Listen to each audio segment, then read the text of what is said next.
Un tema transversal en la obra de George Orwell, tanto en 1984 como en Rebelión en la Granja, es cómo los gobiernos, especialmente los gobiernos autoritarios, manipulan el lenguaje para perpetuarse en el poder. Si al robo lo llamamos contribución, a la mafia la llamamos gobierno y al asesinato lo llamamos ajusticiamiento, parece que la gravedad de los hechos subyacentes cambia. Parece que los hechos subyacentes son distintos y son menos graves. Como solemos asociar a un significante un significado, si modificamos el significante, es decir, si modificamos la palabra que estamos utilizando para expresar unos determinados hechos, parece que los hechos estén cambiando. Por eso Orwell en 1984 hablaba de neolengua, un nuevo lenguaje que transmitía ideas distintas, realidades distintas a aquellas realidades que los ciudadanos realmente estaban viviendo. Por desgracia, esa técnica de manipulación del lenguaje para modificar en la mente de los ciudadanos la realidad que ellos están viviendo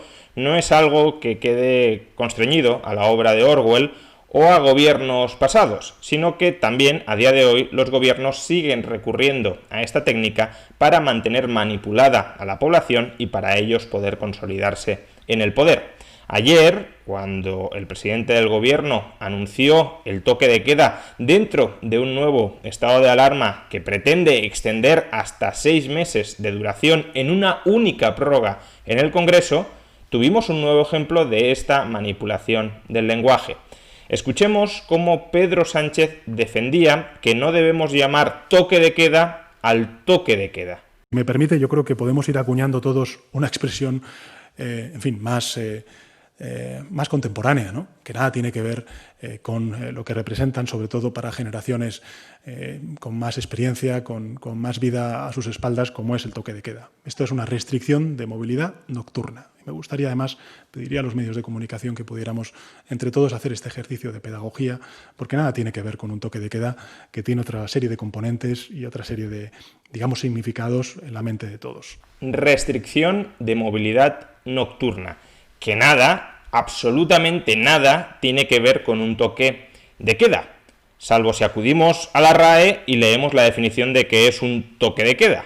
De acuerdo con la RAE, un toque de queda es medida gubernativa que, en circunstancias excepcionales, prohíbe el tránsito o permanencia en las calles de una ciudad durante determinadas horas, generalmente nocturnas. Es decir, exactamente lo mismo que ha decretado el gobierno bajo el paraguas del estado de alarma que, repito, pretende extender a 6 meses de duración en una única prórroga en el Congreso de los Diputados. ¿Y por qué Pedro Sánchez no quiere que llamemos toque de queda al toque de queda? Pues él mismo lo reconoce, porque el toque de queda, el significante toque de queda, evoca significados que a este gobierno no le agradan. El toque de queda todos los ciudadanos lo vinculamos a una restricción gravosa de nuestras libertades, a una medida que suelen aplicar regímenes muchas veces autoritarios, especialmente en tiempos de guerra, para limitar una libertad fundamental como es la libertad de desplazamiento. Y por supuesto es legítimo intentar diferenciar las circunstancias que vivimos hoy de las circunstancias que se viven en una guerra, aunque también es verdad que el propio gobierno en muchísimas ocasiones ha utilizado retórica bélica para referirse a esta crisis sanitaria. Escuchemos, si no en otras ocasiones, al propio Pedro Sánchez utilizar esta retórica bélica. Todos sabemos que cuando venzamos esta guerra, que la vamos a vencer, estoy convencido, necesitaremos todas las fuerzas del país, tanto políticas, institucionales como sociales, para vencer la posguerra. Necesitamos a todos. Nos necesitamos todos. Las propuestas de todos, el concurso de todos, la unión de todos. Al menos a todos los que estén dispuestos a colaborar, cuantos más, mejor, les agradezco su actitud y su disponibilidad. Hoy, los españoles, como el resto de la humanidad, hacemos frente a un enemigo formidable, un enemigo mortal, que ha invadido nuestras ciudades, nuestros pueblos, poniendo en peligro nuestras vidas, nuestra salud, nuestra economía, en definitiva, nuestra manera de vivir. Pero claro, al gobierno le interesa utilizar esta retórica militar cuando se trata de llamar a un prietas las filas, es decir, que no haya nadie que critique al mando único porque ese mando único es el que está dirigiendo a todo el ejército, a toda la nación, y aquellos que osen desafiar al mando único son enemigos, son desleales con los esfuerzos que ese mando único está dirigiendo, está realizando, pero no le interesa utilizar esa misma retórica militar cuando se trata de explicitar las restricciones,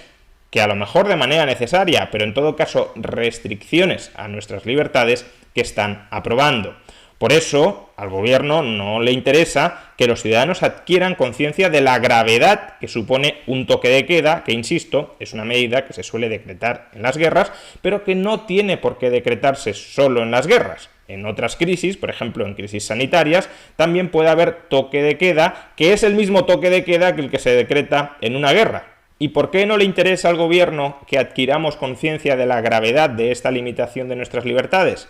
Porque aunque pueda tratarse de una limitación justificada, si es que es una limitación que consigue romper las cadenas de transmisión del virus y que por tanto nos ayuda a derrotar al virus, aunque pueda ser una restricción justificada, en todo caso es una restricción muy grave por la cual tenemos que vigilar, tenemos que tutelar, tenemos que fiscalizar al gobierno para evitar que abuse de esas competencias, de esas potestades extraordinarias que se está arrogando para limitar de manera excepcional nuestras libertades. Y claro, esto no es compatible con que el gobierno diga: señores parlamentarios, denme una carta blanca de 6 meses durante la cual ustedes no me van a examinar ni me van a revalidar el ejercicio que yo esté haciendo de estas potestades extraordinarias. Déjenme hacer y deshacer a mi gusto con respecto al toque de queda, o mejor dicho, déjenme hacer y deshacer a mi gusto con la restricción de movilidad nocturna,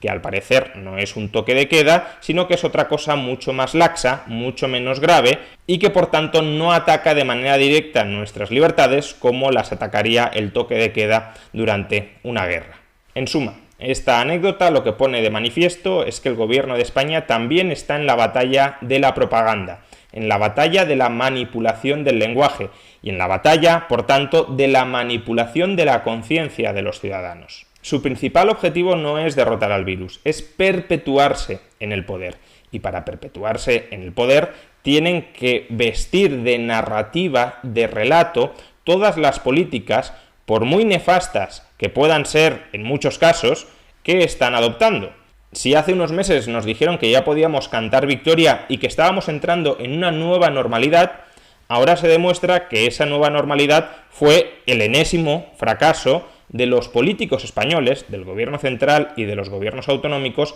a la hora de evitar nuevas olas que nos condujeran a nuevas restricciones extraordinarias de nuestras libertades. Este estado de alarma, aunque pueda ser necesario en el contexto extraordinario que estamos viviendo, es la consecuencia de que durante los meses anteriores nuestros gobiernos fracasaron a la hora de detectar y prevenir anticipadamente, precozmente, este virus. Y esta restricción de nuestras libertades, esta muy grave restricción de nuestras libertades, por mucho que la camuflen de una restricción de movilidad nocturna, es el resultado de esa incompetencia, de esa negligencia previa de la que ahora pretenden que no seamos conscientes. Nos pretenden vender que esto era inevitable, aunque otros países lo han evitado, y nos pretenden vender que esto en el fondo tampoco es tan grave, aunque sea muy grave. Y todo para que no exijamos responsabilidades a los responsables, todo para que ellos puedan perpetuarse en el poder, incluso con potestades, con competencias, con prerrogativas ampliadas sobre nuestras vidas. Ni debemos permitir que los estados invadan estructuralmente ámbitos de nuestras libertades que previamente tenían vedados, ni tampoco hemos de permitir que manipulen a su gusto el lenguaje. Y espero que los medios de comunicación, a los que se ha referido Sánchez en su discurso, no hagan caso a la recomendación del presidente del gobierno y no sustituyan la expresión toque de queda por restricción de la movilidad nocturna, porque aquellos medios de comunicación que lo hagan, aquellos medios de comunicación que dejen de llamar toque de queda al toque de queda, serán cómplices de la labor de propaganda, de la labor de manipulación masiva que pretende emprender este gobierno.